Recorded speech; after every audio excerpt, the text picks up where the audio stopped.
각종 광고에서 유산균 균주가 1000억이다, 2000억이다 숫자를 강조하는 것을 들어보셨을 텐데요. 변비, 설사, 과민성 대장증후군 치료까지 효과를 봤다는 사례를 접하면 그 유산균을 꼭 먹어야 할 것 같습니다. 특히 숫자가 높을수록 더 좋을 거라는 막연한 기대감도 생기는데요. 그런데 막상 비싸게 주고 샀는데 효과는커녕 배에 가스만 차거나 변비, 설사로 고생만 해서 결국 그 제품을 방치하기 일쑤입니다. 광고 마케팅에 속지 않고 자신에게 잘 맞는 유산균을 선택하는 방법을 소개해 보겠습니다. 구독 부탁드리며 바로 시작하겠습니다. 유산균은 숫자가 높을수록 좋을까요? 모든 제품이 다 그런 것은 아니지만 일부 제품은 숫자를 내걸어서 광고를 하고 있습니다. 하지만 자세히 살펴보면 값싸거나 저품질의 균이 대부분인 경우가 있는데요. 1000억 균주라지만 값싼 유산균이 대부분이고 비싸고 효과가 입증된 균은 저함량인 것은 전형적인 마케팅 전략입니다. 마케팅에 속지 않기 위해서는 제품에 표기된 숫자의 의미를 정확히 아셔야 합니다. 첫째, 투입균수는 제품을 만들 때 투입시킨 균수입니다. 둘째, 보장균수는 제품에 표시된 사용기한까지 살아있는 균수입니다. 셋째, 도달균수는 장까지 살아서 내려가는 균수인데요. 이 중에서 가장 주목해야 할 것이 바로 도달균수입니다. 제품에 아무리 많은 균을 투입했다고 하더라도 장까지 살아서 도달하는 균의 수는 섭취량의 10에서 25% 수준에 그칩니다. 그래서 도달균수가 제품을 선택하는 데 의미가 있습니다. 균주가 다양하면 좋을까요? 17종의 균을 포함하고 있다는 광고도 보셨을 텐데요. 3종의 균보다는 17종의 균이 더 다양해서 좋을 것 같나요?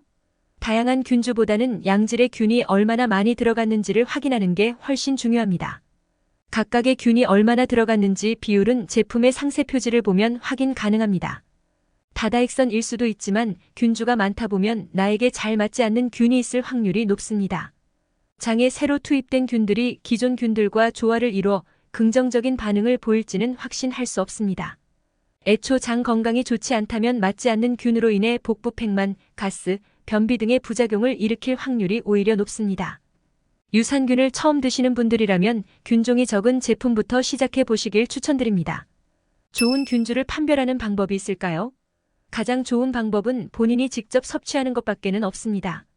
사람마다 식습관, 생활습관, 운동량이 모두 다르기 때문에 장내 환경이 다 다를 수밖에 없습니다.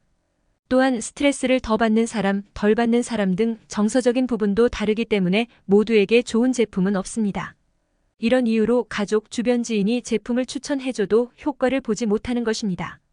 귀찮지만 직접 다양한 제품을 도전해 보시길 추천드립니다. 나에게 잘 맞는 유산균 판별법이 있을까요? 유산균을 섭취하고 두 가지를 체크해 보시면 좋겠습니다.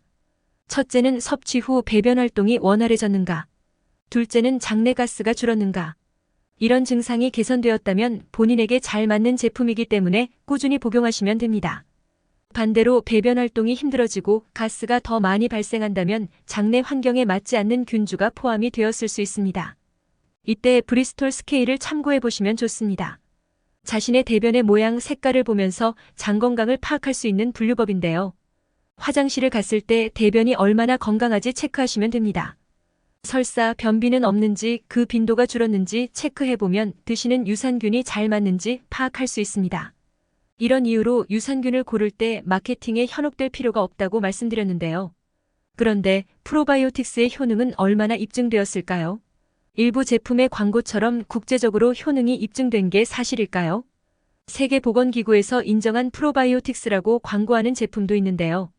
그런데 사실 WHO에서는 프로바이오틱스의 용어에 대한 정의만 내렸습니다. 프로바이오틱스란 적당량을 섭취했을 때 인체에 이로움을 주는 살아있는 미생물로 건강상 유익할 수 있다 라는 긍정적인 입장을 취하고는 있습니다. 하지만 특정 제품이나 특정 균주에 대한 효과를 인정하고 있는 것은 아닙니다. WHO라는 국제적인 기관에서 인정했다고 하면 제품에 대한 신뢰도가 상당히 올라가는데 이런 문구에 현혹되는 일이 없으셨으면 합니다. 알려진 것처럼 프로바이오틱스가 과연 암 예방을 해줄까요? 프로바이오틱스를 먹고 대장암을 고쳤다, 크론병이 치유되었다 등 큰 효과가 있는 것처럼 과장된 정보가 퍼져 있는데요. 실제로 암까지 예방하고 고친다는 것은 과학적으로 입증되지 않았습니다. 다만 원활하게 배변 활동에 도움을 주었다는 정도입니다. 장 건강이 중요하다는 인식이 커지면서 프로바이오틱스를 만병통치약처럼 광고하는 일부 제품에 특히 주의하시길 바랍니다. 개별 인정형 제품의 경우 특정 부위에 기능이 맞춰져 있어 도움이 되지만 광고에서 말하는 것처럼 큰 효과를 기대할 수는 없습니다. 그렇다면 차라리 발효식품을 먹는 게 나을까요? 최근 김치 유산균이 미국에서는 큰 인기를 끈다는 뉴스가 보도되었는데요. 김치, 된장과 같은 발효식품으로 좋은 유익균을 얻을 수 있을까요? 전문가들의 답은 예스였습니다. 2021년 미국 스탠퍼드 의대의 연구 결과 10주 동안 A그룹은 발효식품을 먹게 하고 B그룹은 섬유질 식품을 섭취하게 했습니다. 10주 후 장내 미생물의 다양성을 살펴보니 발효식품을 많이 먹은 사람들의 장내 미생물 다양성이 월등히 향상되었습니다. 그래서 식습관을 개선하는 것만으로도 유익균과 다양한 장내 미생물을 얻을 수 있다는 것이 입증되었습니다. 마케팅은 과학보다 빠르게 발전한다. 라는 문구를 꼭 기억해 주시면 좋겠습니다.